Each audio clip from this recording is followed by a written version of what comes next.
interface that my mom would see on her health guide in her home. Fairly straightforward, not meant to be computer-esque, not meant to be techy and challenging, but something straightforward and simple. One of the things that most often my mom's going to see, I use my mom as an example. She's in her mid-70s, living alone by herself. I guess alone means by herself. One of the things that you're going to see most often is a reminder for her session, the thing that her doctor or her care manager set up for her to do. And so all that gets programmed behind the scenes through that web interface that Eric was talking about, the back-end software, and gets downloaded to the device here. So like an alarm clock, a simple reminder, hey, it's time to do something, whatever that something may have been programmed to be. It can be as simple as a reminder of, hey, don't forget to eat less salt today, or as complicated as actually walking you through capturing your blood pressure, taking your weight, your blood oxygen level, anything in that entire range of protocols. So we'll say OK here. All of your prescribed medications over the past 24 hours. I don't know, am I blocking your shot? Trying to make this as friendly as possible. In addition to putting large font text on the screen so it's easy to read, and also putting in recordings, actually reading the questions or reading the statements to my mom to remind her of what she's doing. In this case, asking her if she's taking her medication. And of course, I don't know if you guys know my mom, but probably not. So in the case of no, following that up, and this is all pre-programmed by the clinicians from behind the scenes, following up, if she says no, say the same thing I would say if she was in my office, which is, that's probably a bad thing. You really should take all your medications. Why didn't you? Does it make a tisk, tisk, tisk noise and shake We a haven't. That's a Does a little hand pop out of the side and shake a finger? I like that. That would be kind of cool. So these again are things that we can program in behind the scenes. The same kind of interaction you get in the doctor's office, minus the tisk, tisk finger that's wagging at you for not doing the right thing. So let's see. How about I forgot? So again, in the same kind of space, actually verbalizing the answer, you can program these things behind the scenes. Walk them through an additional statement. Don't forget to take your medicine. It's important to do.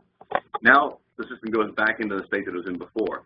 So that was one case of a reminder that actually happens just spontaneously over the course of the day. And by spontaneously, it's actually programmed to happen at a certain time. So clinicians that want you to do a certain set of things at 8 in the morning, at 5 in the afternoon, it'll actually go off like an alarm clock at that time. But that's not the only time you can interact with the health guide. So what you see now is kind of the broader menu of things that are made available to my mom. What you saw here just was to start my health session. She ran one just a second ago. There's also the notion here of just taking measurements manually. So keeping track of your own health being an important thing that we want to get everybody encouraged to be involved in. We want to enable people to keep track of those measurements. But again, whether it's weight, blood pressure, you name it, temperature, back up to the top.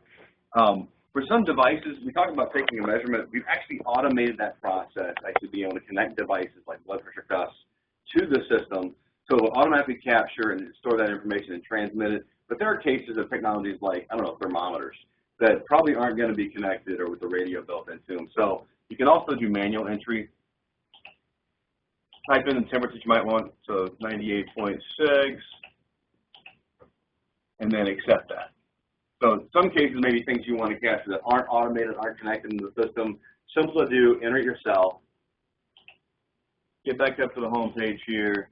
Let's see, what else? One of the things that's interesting here is with this full interface you've got, as opposed to kind of your normal lab technologies that are little LCD screens, we've got a pretty rich interface here that lets us do things a little bit more interactive for the patient. So health education material, the notion of actually doing the same kind of things that we all take for granted on our PCs or our Macs at home, we can actually now do for our elders here in their homes. So, for example,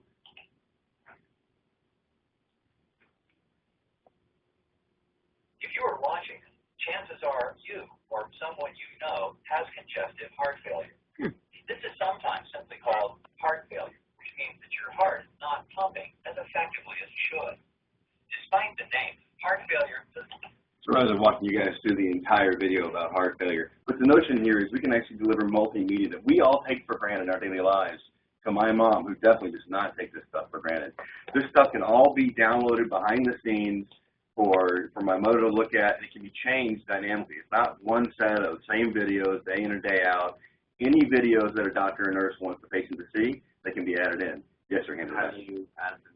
The clinicians can add them through the web interface. So behind the network cable plugged into the internet, we have a whole set of hosted web applications.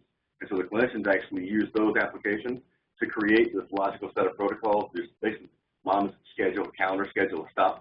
As part of that, you can add new videos, you can add new PDF files, you can add new documents, or whether it's a simple text document walking through some materials, or it's an actual movie. You can add all that into the back end. That then gets synchronized to this device and then downloaded.